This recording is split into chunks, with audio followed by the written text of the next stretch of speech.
Hello everyone, welcome back to our channel learn with Sahira.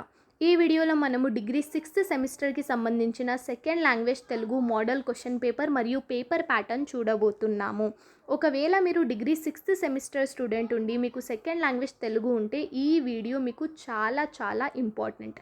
ఎందుకంటే ఏ exam రాసే ముందైనా సరే మీకు పేపర్ ప్యాటర్న్ తెలిసి ఉండాలి. క్వశ్చన్ పేపర్ ఎలా ఉంటుంది, క్వశ్చన్స్ ఎలా అడుగుతారు, ఆ క్వశ్చన్స్కి మీరు ఆన్సర్స్ ఎలా రాయాలి, ప్రతి ఒక్క క్వశ్చన్ ఎన్ని మార్క్స్ క్యారీ చేస్తుంది, మీరు ఇంకా ఎన్ని సైడ్స్ రాయాలి, ఎన్ని సైడ్స్ రాస్తే మీకు ఫుల్ మార్క్స్ వస్తాయి, ఎన్ని సైడ్స్ రాస్తే మీకు మార్క్స్ కట్ అవుతాయి, ఈచ్ అండ్ ఎవ్రీథింగ్ మీకు తెలిసి ఉండాలి. అందుకోసమే నేను స్పెషల్లీ ఈ వీడియో మీకోసం చేస్తున్నాను. ఒకవేళ మీరు 6th సెమిస్టర్ ఉండి మీకు తెలుగు సెకండ్ లాంగ్వేజ్ ఉంటే ఈ వీడియో మీకు చాలా చాలా ఇంపార్టెంట్. ఎండ్ వరకు చూడండి. ఇంకా నా channel learn with Sahirani subscribe చేసుకోండి. ఇంకా బీఏ, బీకామ్, బీఎస్సీ, బీబీఏ అందరికీ Telugu second language same. English ఇంకా సెకండ్ లాంగ్వేజ్ అందరికీ సేమ్ ఉంటుంది. బీఏ వాళ్ళకు సపరేట్ పేపర్, బీఎస్సీ వాళ్ళకి సపరేట్ పేపర్, బీకామ్ వాళ్ళకి సపరేట్ పేపర్, ఇలా ఏం ఉండదు. అందరికీ సేమ్ సిలబస్ ఉంటుంది, సేమ్ పేపర్ ప్యాటర్న్ ఉంటుంది, సేమ్ పేపర్ ఉంటుంది. ఓకేనా? So without getting late, let us get started. I think you all know, మీకు అందరికీ తెలిసి ఉండొచ్చు, లాంగ్వేజెస్ ఇంకా మెయిన్ సబ్జెక్ట్స్ 80 మార్క్స్కి ఉంటాయి. తెలుగు కూడా మీకు 80 మార్క్స్ పేపర్. 80 మార్క్స్ మీరు 3 hours కంప్లీట్ చేయాలి. 3 hours ఆఫ్ టైం డ్యూరేషన్ ఉంటుంది. దీంట్లో మీరు 80 మార్క్స్ పేపర్ అటెంప్ట్ చేయాలి. నాన్ కోర్ సబ్జెక్ట్స్ లేదా కంప్యూటర్ సబ్జెక్ట్స్ వాళ్ళకు 40 లేదా 50 ఉంటుంది. కానీ తెలుగు ఇంకా లాంగ్వేజెస్ మెయిన్ సబ్జెక్ట్స్ 80 మార్క్స్. ఓకేనా? ఈ 80 మార్క్స్ 2 partsలో డివైడ్ అయ్యి ఉంటాయి, part A and part B. ఓకేనా? ఇక్కడ తెలుగు కూడా మీకు 2 partsలో ఉంటుంది. ఇక్కడ మీరు చూడొచ్చు, విభాగము ఆ, ఫస్ట్ ఆ, విభాగము ఆ, సెకండ్ ఆ. అంటే ఇది పార్ట్ ఏ అని అర్థం, ఇది పార్ట్ బి అని అర్థం. ఫస్ట్ మనం పార్ట్ ఏ గురించి డిస్కస్ చేద్దాం, తర్వాత మనం పార్ట్ బికి వెళ్దాం. ఇక్కడ విభాగము ఆలో మీకు 6 క్వశ్చన్స్ వాళ్ళు అడుగుతారు. క్వశ్చన్ పేపర్లో మీకు 6 క్వశ్చన్స్ ఉంటాయి. ఆ 6 క్వశ్చన్స్లో అట్లీస్ట్ మీరు 4 క్వశ్చన్స్కి ఆన్సర్స్ ఇవ్వాలి. అంటే 6 క్వశ్చన్స్ ఉన్నాయి కదా, 6కి 6 రాయాల్సిన అవసరం లేదు. ఏవైనా మీకు ఈజీ కనిపిస్తే లేదా ఏవైనా మీ చాయిస్ తోటి మీరు అటెంప్ట్ చేయాలనుకుంటే అవి మీరు అటెంప్ట్ చేసి వేరే 2 వదిలేయచ్చు. సరేనా? 4 క్వశ్చన్స్ మీరు అటెంప్ట్ చేస్తే 4 క్వశ్చన్స్కి 20 మార్క్స్ వస్తాయి. ఇక్కడ మీరు చూడొచ్చు, 5 into 4 అంటే 4 క్వశ్చన్స్ అటెంప్ట్ చేయాలి. ప్రతి ఒక్క క్వశ్చన్కి 5 మార్క్స్. 5 into 4 = 20 marks. ఇక్కడ ఒకవేళ జీవిత చరిత్ర ఈజీ ఉంటే ఇది వెళ్ళండి, ఇది హార్డ్ ఉంటే ఇది వదిలేయండి. అట్లా మీ చాయిస్ నుంచి మీరు రాయాలి. ఇప్పుడు క్వశ్చన్ ఏముందంటే, మీరు 5 మార్క్స్ కోసం ఎన్ని సైడ్స్ రాయాలి? 2 sides ఈజ్ మస్ట్ మా. 2 లేకపోతే క్లెవర్స్ మేడం 2 sides రాస్తామంటే 2 sides is must for clevers. Okay, O grade ఎవరికైతే కావాలో వాళ్ళు 2 sides పక్క రాయండి.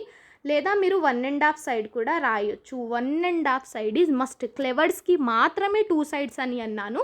లేకపోతే 1.5 side is must for 5 marks. 1 side, at least 1 side. Madam మేము 1.5 రాయలేమంటే అట్లీస్ట్ 1 side రాయండి. హాఫ్ సైడ్ మాత్రమే, అంటే హాఫే రాసి మేడం మాకు ఫుల్ మార్క్స్ కావాలంటే ఫుల్ మార్క్స్ అయితే రావు.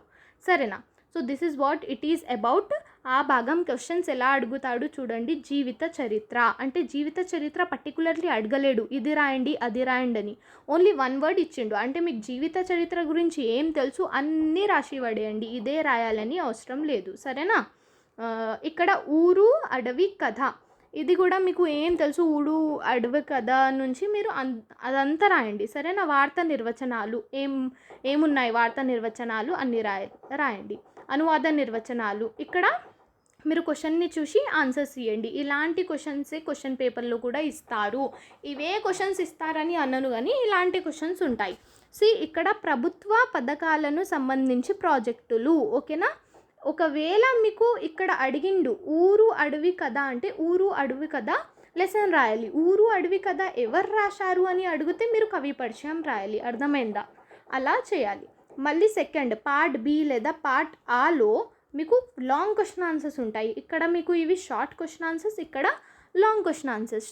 లాంగ్ క్వశ్చన్ ఆన్సర్ ప్రతి ఒక్క ఆన్సర్కి మీకు ఇంటర్నల్ చాయిస్ ఉంటుంది. 4 క్వశ్చన్స్ ఇస్తారు. 4 క్వశ్చన్స్లో కూడా మీకు ఇంటర్నల్ చాయిస్ ఉంది. ఎగ్జాంపుల్, ఇప్పుడు ఇక్కడ 7th క్వశ్చన్ ఉంది, ఇక్కడ మీకు ఏ ఉంది ఇంకా బి ఉంది. ఒకవేళ మీకు ఏ ఈజీ ఉంటే ఏకి వెళ్ళండి.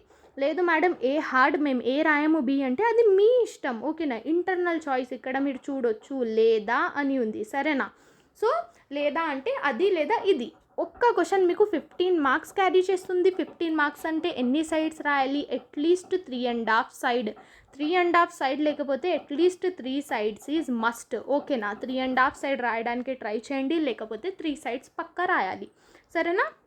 క్వశ్చన్స్ చూద్దాం. కన్యాశుల్క నాటకంలోని సంభాషణ శిల్పాన్ని వివరించండి. ఇదంతా మీకు చదవాల్సిన అవసరం లేదు. కన్యాశుల్క నాటకం అంటే నాటకం గురించి అంత రాయండి, కన్యాశుల్కం గురించి అంత రాయండి. సరేనా? కన్యాశుల్కం నాటకం గురించి మీకు ఏమైతే తెలుసో అన్నీ రాసి పడేయండి. ఎందుకంటే హాఫ్ రాస్తే ఫుల్ మార్క్స్ రావు. అందుకోసం నాటకం అంటే ఏంటి, కన్యాశుల్కం నాటకం ఏంటి, ఎవరు రాశారు, ఎవరికి అంకితం చేశారు అన్నీ రాయాలి. నవల ప్రారంభం, ఇక్కడ ఇదంతా చదవాల్సిన అవసరం లేదు. నవల గురించి మీకు ఏమైతే తెలుసో అదంతా రాయండి. సరేనా? ఇదే రాయాలి అదే రాయాలని ఏం రూల్ లేదు. సరేనా? ఇక్కడ కూడా సేమ్.